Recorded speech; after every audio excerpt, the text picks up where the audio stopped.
What's up, YouTube? Welcome back. So, just to keep this one short, sweet, to the point, there is no doubt in the stock market you've noticed some red. Now, this is red we've gone over quite a few times already.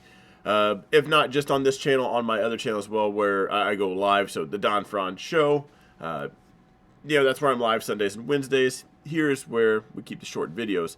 But if you are brand new here for some reason, YouTube put this one in front of you.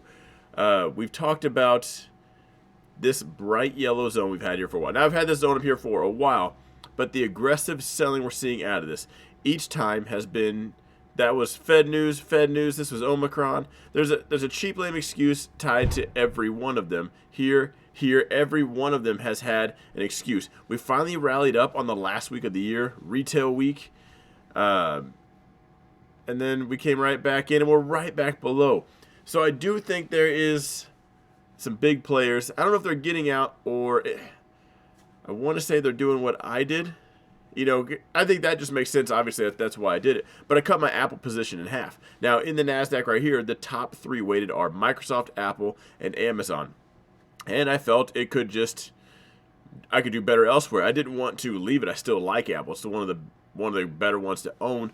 But could I put that money elsewhere? Yeah, I think so. And I think that's what they're doing here. We're seeing this crazy sell-off, and again, attached to an excuse each time, tells me they don't want to fear. They don't want to crash the market. They're not trying to just drive fear. Attached to a cheap excuse that everybody's going to get over the next day. They buy it up. We're definitely seeing this volatility box. And real quick, before we even get further, somebody called this a resistance the other day, and that is a amateur thing to do. This is not a resistance level. There is a huge difference. You can draw a line on the chart and say, oh, that's resistance. But if you don't understand the actual mechanics or the basics of it, you're ignoring some red flags. Because resistance, someone just calls this resistance. Old resistance, new support. And they probably thought that was it there. And then they got smoked the next day. Watching it right here and the aggressiveness at which we are leaving this tells me there's big orders. Like, big orders make these candles, not your account. You don't run the market. Someone else does, and they got a lot more money. So the fact that we are holding below this, I don't want to say is concerning.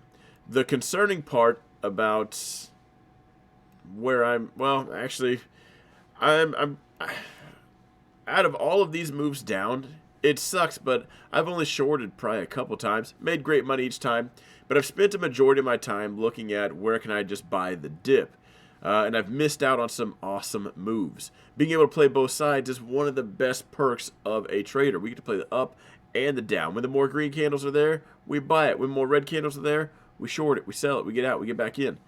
But next week, if we do rally, now here's kind of what I think is going to happen. I think we do rally out of this. Whether we make it here or up here, I will say next week, unless we see this, unless there is something compelling enough for me to change what I'm telling you here, I plan on buying puts sometime next week. Now, we might break this. That's a weekly zone, this purple zone. We break that, I'm probably going short. Now, be careful, because if we do break that and you guys want to load out shorts, there's a game they play called a fake out, and you might just be the next victim of that, where they would drop right here. Everyone sees new lows, everyone panics, they sell their positions, and then they run it back up on you, making you look like a fool. Fake outs, they suck. Will you know the difference between the two? Not beforehand. You'll see a red candle here. Now, a fake out is going to be followed by a green one, just a meltdown scenario, followed by another red one. If you're going to play that game, play the breakout game, that's the risk you take on of, I think we're going to melt down here, or you think of some kind of continuation if you're obviously going short. But breaking that, I'll try to time it the best I can. I don't like getting hit on fake outs. I'm typically I'm up here already going short, so the breakout scenario I'm already in. It's definitely easier to be in that scenario, but I take on much more risk being the first one, to the play. But next week, I gotta say, if it looks like a bear flag, I'm playing it. We bounce up to that zone, probably looking at puts. We make it all the way back up here, I'm definitely looking at puts. So breaking out here, gonna suck.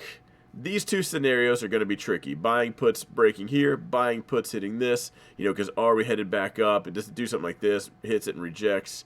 Do we make it all the way back up here? the risk on all this, the two sides to every coin, right? We know I want to go short in this. Where does that story change? And when we're talking about overhead supply or demand underneath, so we know buyers are here, we know sellers are here. There's kind of that volatility box. S&P did this a couple times the past few years, made great trading ranges, and then finally did break out. It finally did break out. Sorry, it sounded weird. Each time we knock on one of these doors, we risk just kicking it in. Like how many times are we going to knock on this door before sellers run out? How many times are we going to knock on this door before buyers run out? And that's when that scenario breaks. But something I tell my group a lot is it's horizontal until not. We've established these ranges, so it makes more sense to buy here and short here until it does break. Something I also like to do a lot when things get horizontal like this is I buy right here, and as we get up here, I trail it. So my stop is right here. But then I also grab puts.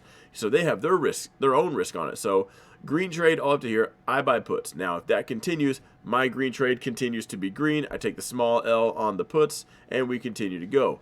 Or, as this bounces, heads back south, the puts start to gain value, the longs tag out, successful trade there. We got the stop in the green. We're 2 successful trades in. Fake outs can happen on that, and it just stops you out of both trades. If there's just not a picture perfect play, there's always, a little bit up, a lot of up, a little bit down, whole lot down, and all the games in between. As a trader, you take on that risk. You should know all the scenarios. All the what if scenarios should be answered in your head before you ever click the buy button. But to talk really quick, we do have this channel up right here in tech. So far, we've got a whole lot of fear going on with rate increases and chilling out on the taking some off the balance sheet. Feds are really bringing it home. And where I'm stuck on this, why I was just so focused on buying the dip. First of all, rate hikes. They've talked about it. They wanted to do 3. Then they mentioned a possible 4. I don't think we get past 2. We will send. It's kind of between a rock and a hard place. We start doing rate hikes, we do run the risk of sending it into a recession. Not something anyone wants to do. So I bet they get 2. They feel the heat. They feel the pressure. At that point, we back it off, which would ultimately be pretty bullish for tech. So that's kind of where my mind's at. I think we have a whole lot of fear, but I think that fades out, and that's where the dip buy will be. That's throughout 2022. So outlook-wise, I don't think this is the crash yet. We're in crash mode. We break this zone. I'll put it that way. Let's just do this. So here's a pullback. We're at pullback territory to here. Here's correction. Yeah, full-blown crash down here.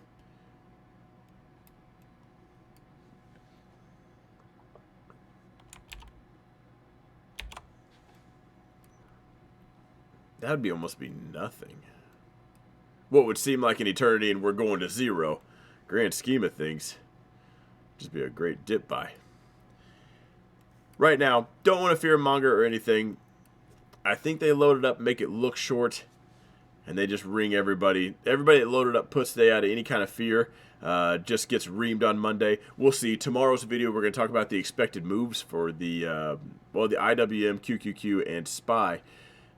So we'll see that. That's Saturday's video, and then we'll see Sunday when the futures open just how right or wrong anybody is.